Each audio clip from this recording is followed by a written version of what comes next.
हो गया।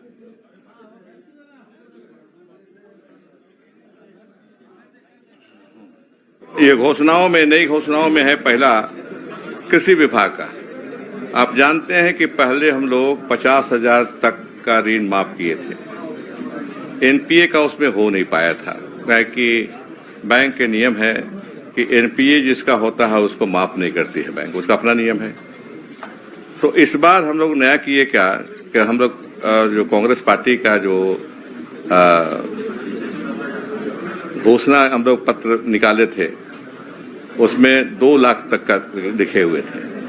तो इस बार हम लोग 50,000 से ऊपर 2 लाख तक का ऋण माफी की योजना पर काम करेंगे।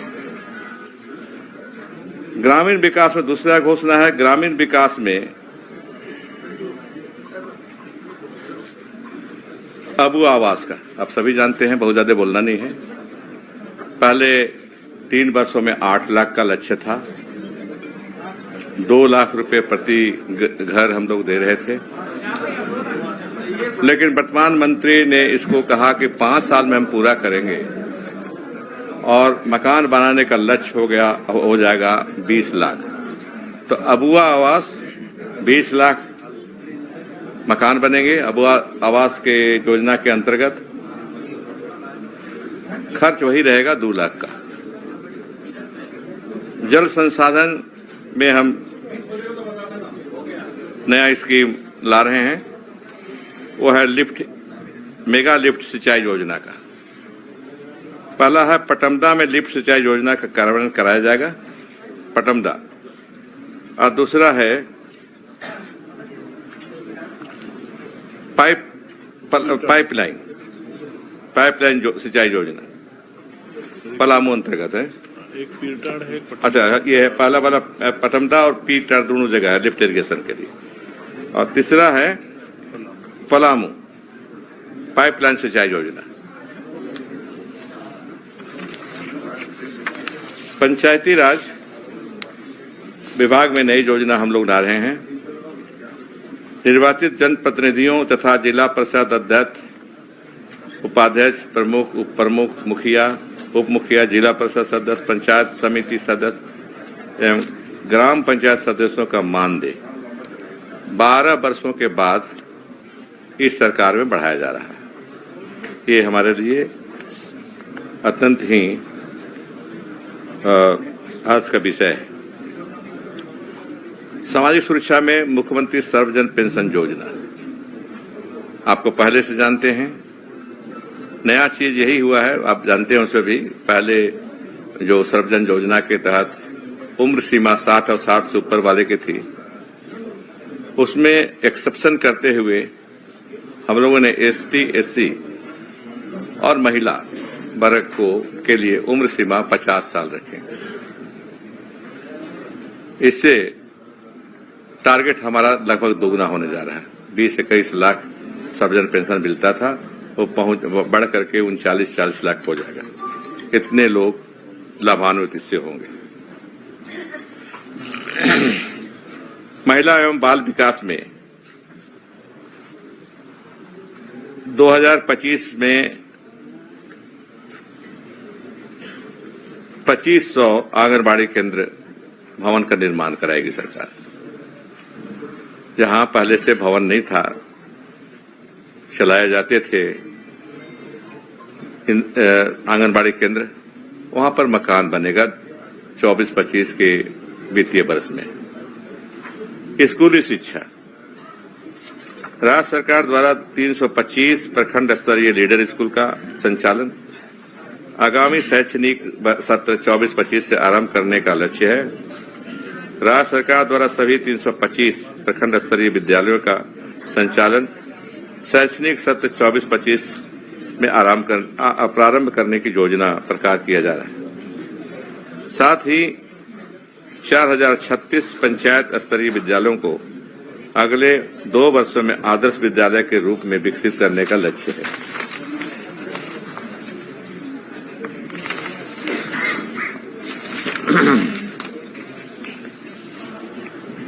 उच्च शिक्षा में उसी तरह तकनीकी शिक्षा संस्थानों में छात्राओं का नामांकन में सुधार करने का उद्देश्य राज्य सरकार ने राज्य के तकनीकी शिक्षण संस्थान में स्नातक और डिप्लोमा कार्यक्रमों में नामांकित छात्रों को वित्तीय सहायता प्रदान करने के लिए मानकी मुंडा छात्रवृत्ति योजना की पहल की है, जिसमें डिप्लोमा स्तर पर 15,000 प्रतिवर्ष एवं डिग्री स्तर पर 30,000 प्रतिवर्ष की वित्तीय सहायता दी जाएगी। उच्च शिक्षा के क्षेत्र में फिर विद्यार्थियों को बाजार प्रासंगिक पाठ्यक्रमों में प्रसिद्ध करने एवं उनके रोजगार क्षमता में वृद्धि करने के लिए उभरती प्रौद्योगिक क्षेत्रों यथा artificial intelligence, cloud computing, AR, VR etcetera और बाजार मांग वाले सेवा तथा रिटेल, हॉस्पिटलिटी, फाइनेंशियल सर्विसेज आदि की स्थापना का प्रस्ताव है। 19 नए महाविद्यालय खोले जाएंगे, जिसमें 15 डिग्री महाविद्यालय तथा 4 महिला महाविद्यालय होंगे। स्वास्थ्य के क्षेत्र में राजधानी रांची में एक मेडिकल कॉलेज की स्थापना, रिम्स का सुदृढ़ीकरण तथा रीनपास के कैंपस में उपलब्ध भूमि पर एक मेडिको सिटी का स्थापना का प्रस्ताव है। खाद्य सुरक्षा में हम बताना चाहेंगे आपको, पहले ग्रीन कार्ड, राज्य खाद्य सुरक्षा योजना अंतर्गत ग्रीन कार्ड जो हम लोग देते हैं उनकी संख्या 20 लाख थी।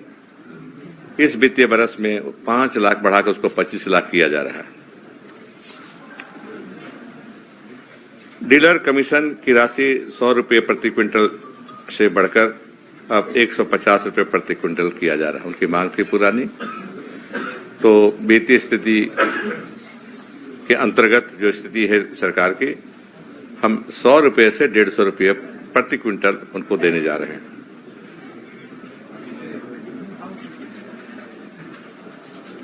पहले हम खिलाया, जैसे हम बोलते रहे हैं कि पुरानी सरकारें, पहले की सरकारें लोगों को, गरीब लोगों को, कार्डधारियों को माड़ भात खिलाती थी। इस सरकार ने शुरू किया दाल देना, अब वो खाते हैं दाल भात। 24-25 में हम फिर उनको सब्जी भी देने जा रहे हैं, सोयाबीन के रूप में।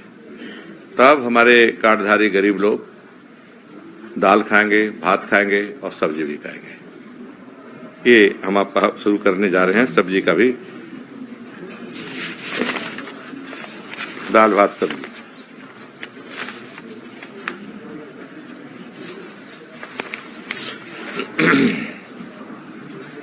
कल्याण विभाग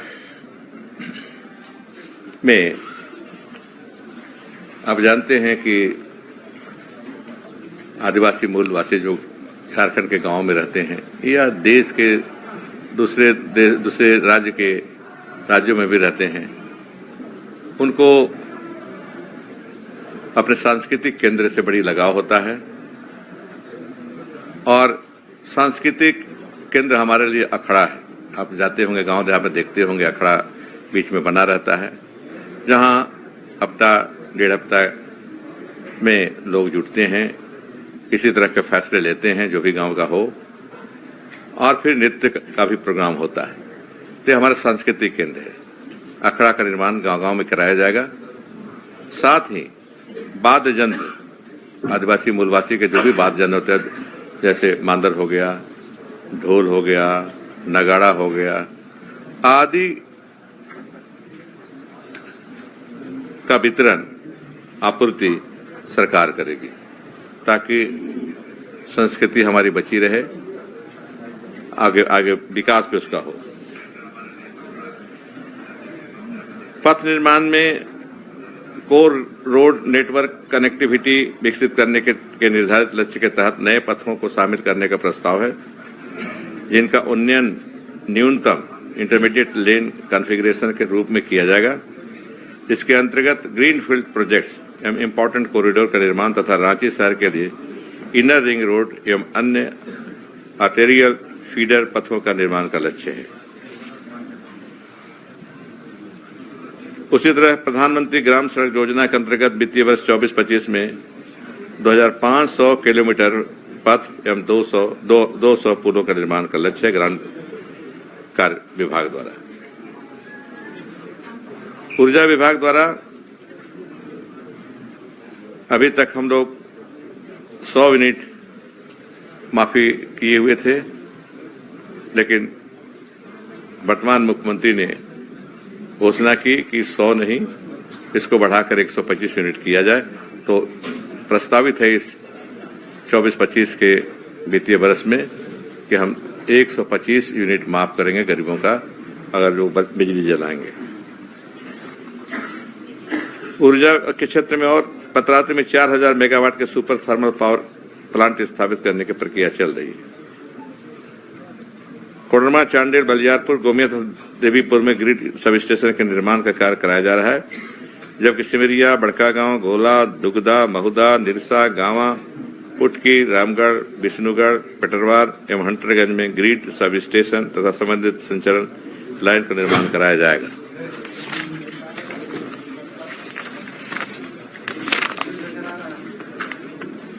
पेयजल में अमृत 2.0 मिशन अंतर्गत 8 जलापूर्ति योजनाओं यथा कपाली, जमताड़ा, गुमला, बररवा, हरिहरगंज, छतरपुर, श्री बंशीधर नगर एवं लोहरदगा का निर्माण कार्य प्रारंभ कराया जा चुका है।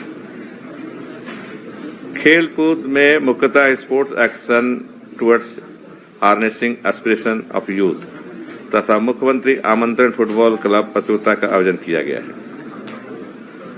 आईटी में जेसैक द्वारा एक ड्रोन सर्वेक्षण इकाई स्थापित करने की योजना बनाई गई है।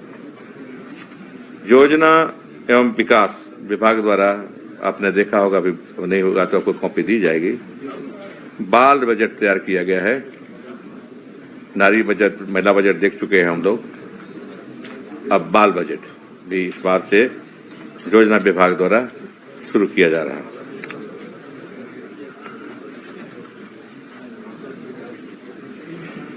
योजना विकास विभाग द्वारा पुनः झारखंड राज्य में परिवर्तन के लिए राजकीय संस्था state institution for transformation of Jharkhand की स्थापना की जाएगी। इस कार्यक्रम के माध्यम से राज्य समग्र विकास हेतु विभिन्न विभागों से समन्वय स्थापित कर समेकित एवं समावेशी विकास को कार्य रूप दिया जाएगा। और क्या ये प्रबंधन। दूसरी बात, आप देखते रहते हैं कि डिबेट में लोग पूछते रहते हैं, बात करते रहते हैं कि भाई झारखंड वर्तमान सरकार में झारखंड सरकार का वित्तीय प्रबंधन कैसा है। तो जैसे कल मैं हाउस में बताया, आप लोगों को भी थोड़ा बताना चाहूंगा कि 4 वर्षों में जो वित्तीय प्रबंधन इस सरकार में हुआ, इसका कोई कंपैरिजन आपको अतीत में नहीं मिलेगा। इस तरह का वित्तीय प्रबंधन, पैसा आया, खर्चा हुआ, इतना ही। लेकिन कैसे सुधारा जाए, वर्तमान सरकार में हमारे वित्त विभाग में इसको विभिन्न सचिव हमारे रहे वित्त विभाग में, सबने अपने सोच का योगदान दिया और आज स्थिति पहले से बहुत बहुत बेहतर है। पहला वित्तीय प्रबंधन का है कि बजट का आकार बढ़ाना। अगर 2004, 5 या 15-16 के बजट आकार पर ही हम काम करेंगे तो कैसे कर सकते हैं कि हम वित्तीय प्रबंधन बेहतर कर रहे हैं। तो आकार बढ़ता चला गया।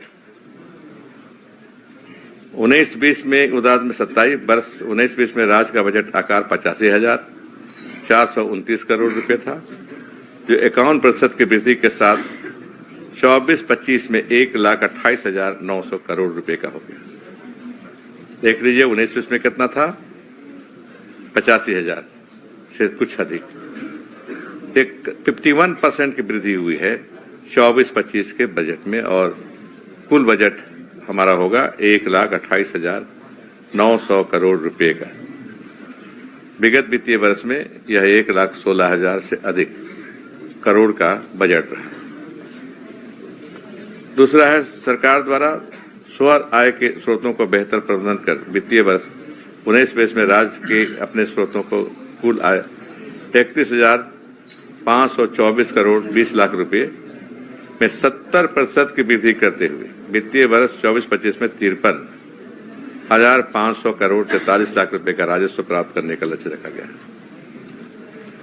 मैंने कहा, आपको बताया कि 19-20 में 31,524 करोड़ 20 लाख रुपए थे, स्व आय था, और जो इसे बढ़ाकर 70% बढ़ गया है। अब 24-25 में 53,500 करोड़ 43 लाख होगा राजस्व आय, राजस्व की प्राप्ति।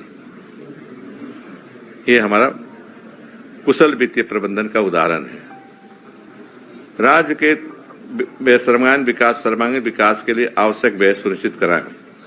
वित्तीय वर्ष 19-20 में योजनाबद्ध में व्यय हेतु 52,283 करोड़ 63 लाख रुपए का बजट बना 19-20 में, जबकि वित्तीय वर्ष 24-25 में योजनाबद्ध में व्यय हेतु 79,782 करोड़ 70 लाख रुपए का बजट बनाया गया।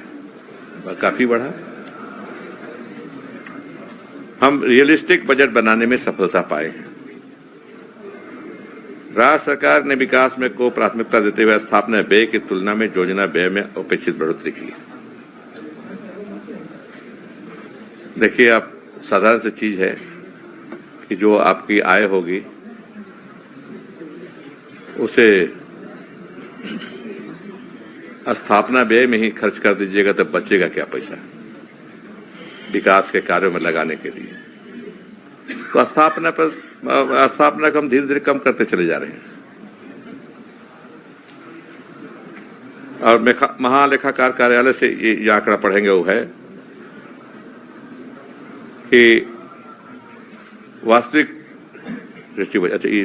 प्राथमिकता का स्थापना 19-20 में स्थापना व्यय योजना व्यय का अनुपात 47.53 था, जो वर्ष 24-25 में क्रमशः 38.62 रहने का अनुमान है। बहुत घट गया, 47 से 38 हो गया। कितना हुआ? 9% घट गया। ये हमारी उपलब्धि है, कुशल वित्तीय प्रबंधन का उदाहरण है। राज्य सरकार के प्रयास से कुल प्राप्तियों की राशि के विरुद्ध राज्य के अपने स्रोतों से प्राप्ति का प्रतिशत बढ़ा है। 19-20 में कुल प्राप्तियों में राज्य के अपने स्रोतों से प्राप्त 37% था, जो 24-25 में 42% होने जा रहा है।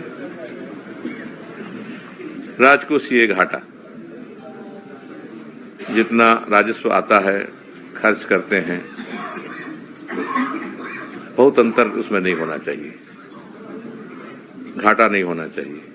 और उसके लिए कानून बना है FRBM कानून, जो कहता है कि GDP का 3% से अधिक नहीं होना चाहिए आपका घाटा। आप पीछे के वित्तीय वर्ष में देखिएगा 3% तो दूर रहा, 1.2% में हम काम चलाए, वित्तीय घाटा को नहीं बढ़ने दिए, और इस वर्ष भी वैसे ही करने जा रहे हैं।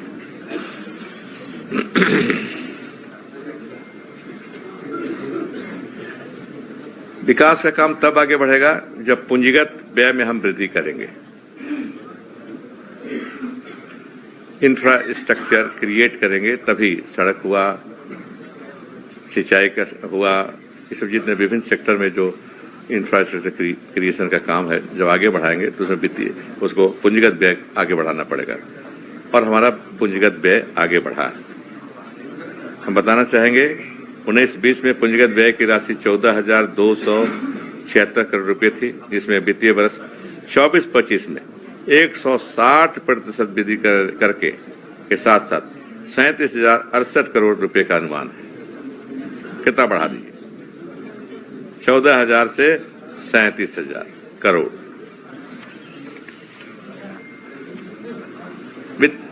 कुशल वित्तीय प्रबंधन में बेहतर ऋण प्रबंधन भी आता है।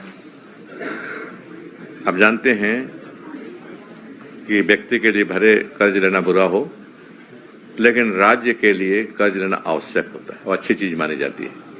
कर्ज लेके खर्च कर पाते हैं, इसका मतलब है कि आप कुशल राज्य चला रहे हैं, कुशल सरकार चला रहे हैं, क्योंकि पैसे खर्च होंगे उतना ही वेल्थ भी क्रिएट होगा।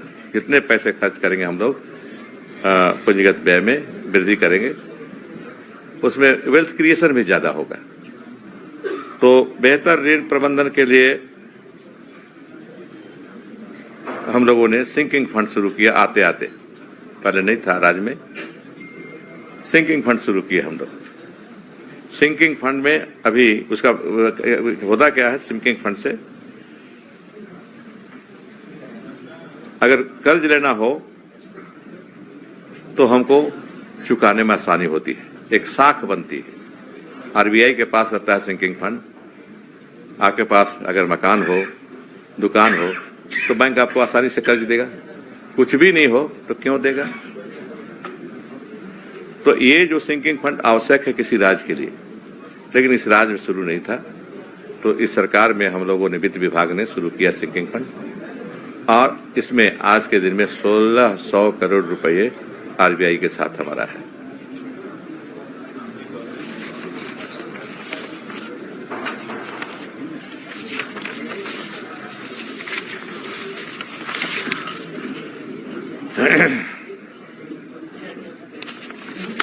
एक हुआ इसके साथ है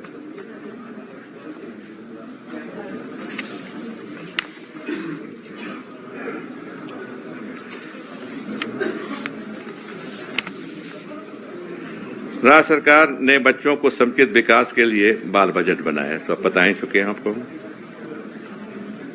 अब बजट, कुशल बजट प्रबंधन का ये भी एक भाग होगा हमारा। हम पहले से फ्यूचर के लिए सोच रहे हैं, सरकार सोच रही है। अभी आप जानते हैं ओपीएस लागू होगा, ओल्ड पेंशन स्कीम लागू हो गया है। 15 साल के बाद लोग रिटायर करना शुरू करेंगे कर्मचारी, तो प्रश्न उठता है कि पैसे कहां से आएगा, कैसे दे पाएंगे उनका पेंशन। उसके लिए अभी से ही सोच सरकार में वित्त विभाग द्वारा शुरू किया गया है। वो है कि 23-24 में लागू पेंशन कोष में 24-25 में 780 करोड़ रुपए, पहले 700 था ना, 23-24 हम लोग 700 करोड़, 700 दिए, हाँ 700, अब 720 रुपए दे रहे हैं उस पर। तो एक कोष बनेगा, फंड बनेगा, इसमें सूद भी आएंगे, सूद पर मिलेगा उस पर। और जब 15 साल के बाद हमको देना पड़ेगा पेंशन रिटायर्ड कर्मचारी को, तो हमको दिक्कत नहीं होगी, पैसा हमारे पास पहले से रहेगा। आखिरी में कहना चाहूंगा मैं, आखिरी नहीं, कि आउटकम बजट की शुरुआत इस सरकार में हुई। हम पैसा खर्चा करते हैं, फायदा कितना होता है, उसका आउटकम कितना होता है। हर साल हम लोग आउटकम बजट भी बजट के साथ जमा करते हैं, आउटकम बजट भी। और अंत में करना चाहूंगा, आप गवाह हैं कि फिजूल खर्ची 4 साल में कभी नहीं, कहीं नहीं हुई। ये भी कुशल वित्तीय प्रबंधन का एक नमूना है, सबसे बड़ा नमूना। पैसा हमारे पास है, लेकिन व्यर्थ का खर्च नहीं करते, लोगों पर खर्चा करते हैं, कल्याणकारी योजनाओं पर खर्च करते हैं। अब इतना ही कहना है। अगर आपको कुछ बोलना होगा तो मैं भी बताऊंगा, और मेरे साथी हैं प्रशांत जी, आप जानते हैं फाइनेंस सेक्रेटरी हैं, मीना साहब योजना एवं विकास के सचिव हैं, अर्थशास्त्री हमारे हरेश्वर दयाल जी हैं। ये भी आपको बताएंगे, समझाएंगे कि कैसे जो क्वेश्चन आप रेज करेंगे उसका उत्तर हम लोग समुचित उत्तर देने की कोशिश करेंगे। एक पहला क्वेश्चन है, जो 22 में आपका राजकोषीय घाटा 1.2% है, जिसके कारण डेबिट जीडीपी रेशियो में सुधार हुआ है। लेकिन अगर जब हम देखते हैं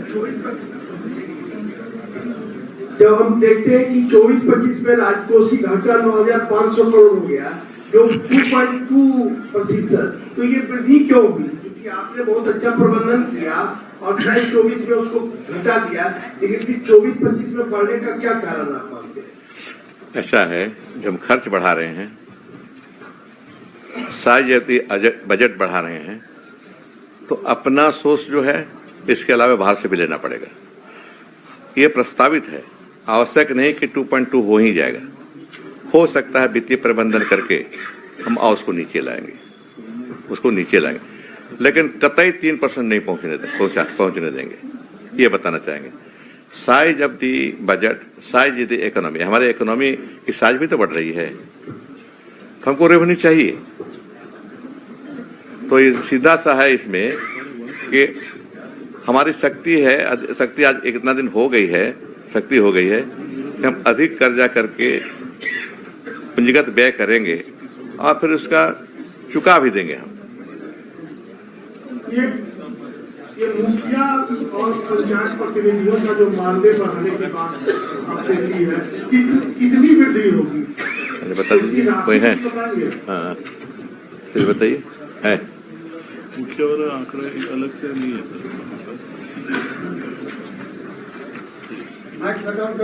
हाँ हाँ हाँ, चलिए।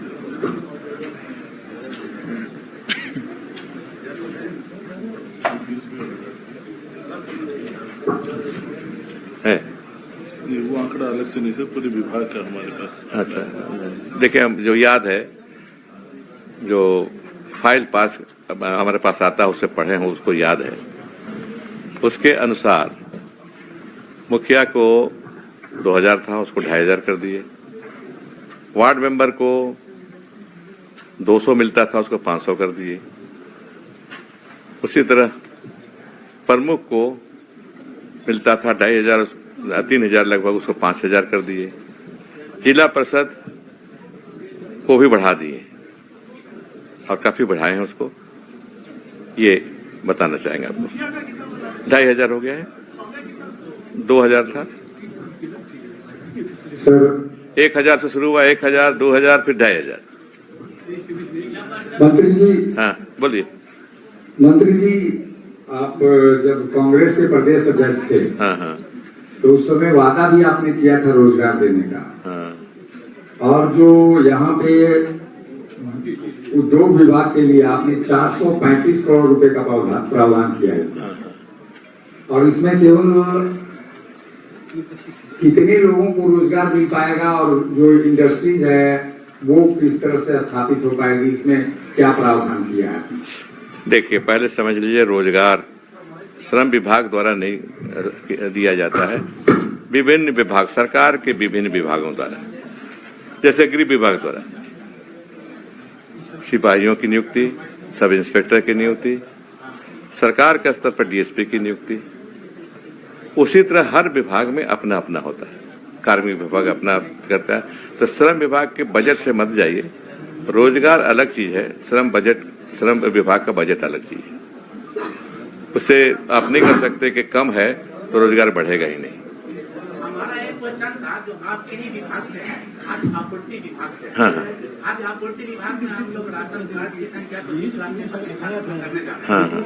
लेकिन ये अभी जो 20 लाख जो है, 20 लाख जो हमने दिया हुआ है, उसको राशन हम लोग क्षेत्र में लोगों के साथ में रहते हैं। हमको जो जहाँ तक लोगों से जानकारियाँ मिली है, सिर्फ 1 महीना लोगों का कहना है कि दिसंबर महीने में दाल मिली है, और उसके बाद से ना उसके पहले मिली ना उसके बाद मिली है, उसकी हम लोग मॉनिटरिंग नहीं कर पाते हैं। और आगे फिर हम लोग ये सोयाबीन की भी जो हम लोग करने जा रहे हैं, तो हम लोग जो भी योजनाएं शुरू करते हैं, तो वो योजनाएं वास्तव में लोगों तक पहुँचे। जैसा कि शुरू में था, राजीव गांधी जी कहते थे कि हम यहाँ से 1 रुपया भेजते हैं तो 19 पैसा लोगों तक पहुँचता है, तो वो चीज नहीं, तो हम 1 रुपया भेजते हैं तो 1 रुपया सही लोगों तक पहुँचे। उस दिशा में हमारे कैसे कर सकते हैं? हेलो, चलिए। मंत्री जी। अरे इनका जवाब दें। अरे एक मिनट, इनका जवाब दें। अरे हमारा सवाल पूछिए। अरे आपका सवाल कहाँ है? सुनिए ना, हमारा भी सवाल पूछिए। यह प्रेस वार्ता है या विभाग वार्ता है? नहीं, प्रेस वार्ता है। तो प्रेस के ही बंधु सवाल पूछे और आप जवाब दें तो ज्यादा बेहतर रहेगा। हाँ, तो और कौन दूसरे हैं क्या? दूसरे लोग भी हैं, तो ये आप ही बता सकते हैं कि प्रेस के लोग ही बोले भाई। हाँ चलिए, बोलिए। ऐसा कुछ प्रेस तो है? इस बात को यही खत्म कीजिए ना। अरे इस बात को यही मंत्री जी। हाँ हाँ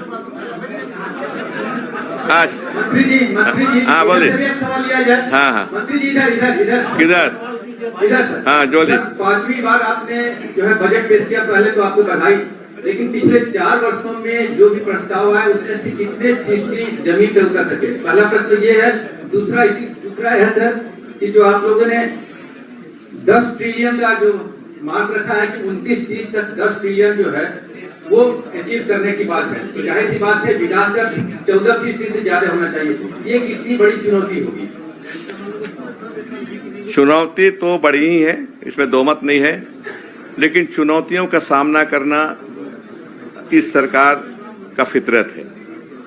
हमारा प्रयास पूरा रहेगा कि इस चुनौती को सामना करें और आगे आने वाले वर्षों में 14.2% के हिसाब से ये ग्रोथ रेट बढ़ावें।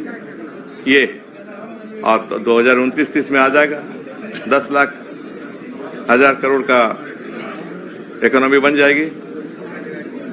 चलिए और हो गया ना? वाह, धन्यवाद। चलिए धन्यवाद। चलिए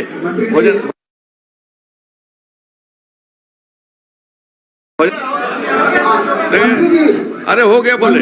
पिछली बार आपकी सरकार ने बजट के भाषण में भी और स्थापना दिवस में भी सरकार जो उपलब्धियों में तमाम चीजों में सरकार ने ये घोषणा की थी कि वो पत्रकार जीवन बीमा इस बार पत्रकारों के लिए कोई चर्चा नहीं है आपके पूरे बजट के भाषण में या पूरे बजट की कॉपी में। चलिए ये बात में भी कर लेंगे हम लोग। बजट में नहीं है तो बाद में होगा ना।